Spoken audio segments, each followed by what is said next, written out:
Sup, compassionate people? I wanted to address something. It's going around that the Impossible Burger is not vegan. Now, as with anything in the movement, that's up to you guys to decide.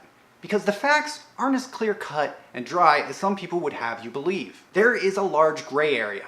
And give me a chance, let me explain. Don't get so angry. 1 second, please. So if you didn't know, there's a screenshot going around, this one, that says basically it's not a vegan product. And they did this because they don't want to be sued. Now, why is it not a vegan product? Well, they tested on animals. And some are happy to leave it at that, but the reality is that it's a much more complex issue than just the fact that they tested on animals.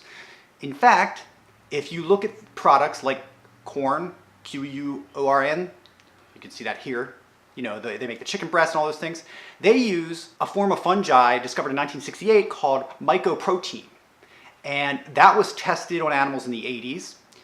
And SPI, soy protein isolate, which is found in pretty much every vegan mock meat you can come across, was also tested in the 80s into the 90s and is likely still being tested here and there now for food safety through the FDA. So the question becomes, is there an amount of time that is acceptable for testing on animals within the vegan community? Because that's what it's looking like for people who are saying, this isn't vegan, and they're stamping their feet and being very angry and very vocal, just like the whole Dia merger. And I mean, we've seen this over and over again with companies that are being bought out or trying to expand at a national level. Last summer, the CEO of Impossible Foods actually put out a statement on the new ingredient that required animal testing under food safety of the Food and Drug Administration here in the United States. Now, some people are disputing that that's true.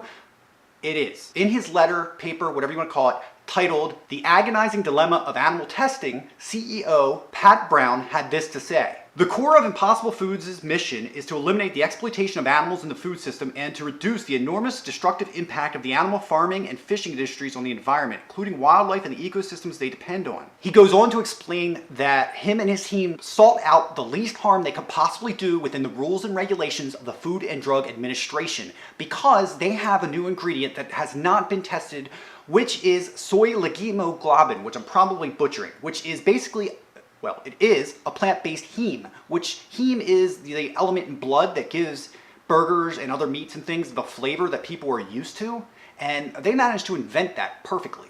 But under the guidelines for food safety and the public, it has to be tested. Brown explained that in testing, his team sought to do the least harm, choosing to use a minimal amount of rats housed in the best conditions possible at a laboratory known for humane practices, and the hopes that these types of tests will never have to be conducted again. Now, he's quoted, and I'm going to read this part as well. I know I'm reading a lot of things, just stick with me here. He says, "It is industry standard to perform rat feeding studies to demonstrate that a food ingredient is not toxic and is safe. I personally abhor the exploitation of animals not only in the food system, but in the testing and the research." Brown explained before revealing that he has worked tirelessly to avoid testing on animals his 30-year career in biomedical research. And again, this is another quote from him. "Nobody is more committed to working harder to eliminate the exploitation of animals than Impossible Foods. Avoiding the dilemma was not an option. We hope we will never have to face such a choice again. But choosing the option that advances the greater good is more important to us than ideological purity." Now, yes, they tested on animals, but they had no choice. We are, just like we don't have a choice in many things. There is cholesterol in the screens of all of our devices. Our cell phones, our PCs, our TVs. There's animal fat in almost every plastic, our tires. You know, there are things that we can't avoid.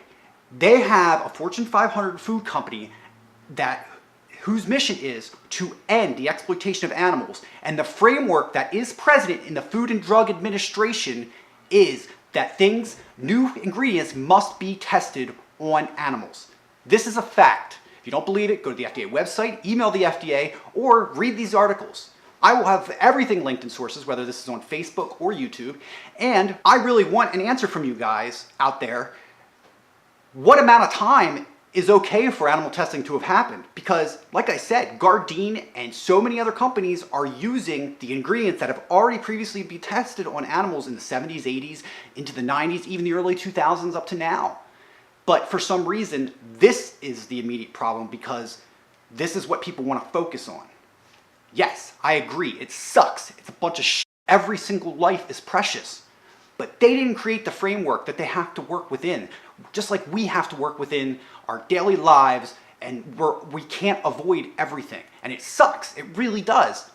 I wish it was a perfect world, and I know a lot of other people do too. We will get there. But in getting there, we have no choice but to work within what the powers that be have created. And that's unfortunate, and that really sucks, but that's how it is, and that's reality. So take some time to review the sources, read the links, educate yourself, and stop spreading misinformation about a company that has done a ton for the animals and is continuing to do a ton for the animals and will into the future. The same thing's happening with Beyond Meat and other companies as well. At first, I was really angry about when Beyond Meat did their testing, but then when I read more into it, it turns out that there was nothing they could do. We either want veganism and plant-based diets to be the standard of our species, or we don't. And unfortunately, like I've repeated, this is how it is at the moment. Thank you guys so much for watching. Please click the sources. Please read for yourself. Don't just take it from me. Love you guys. See you in the next video.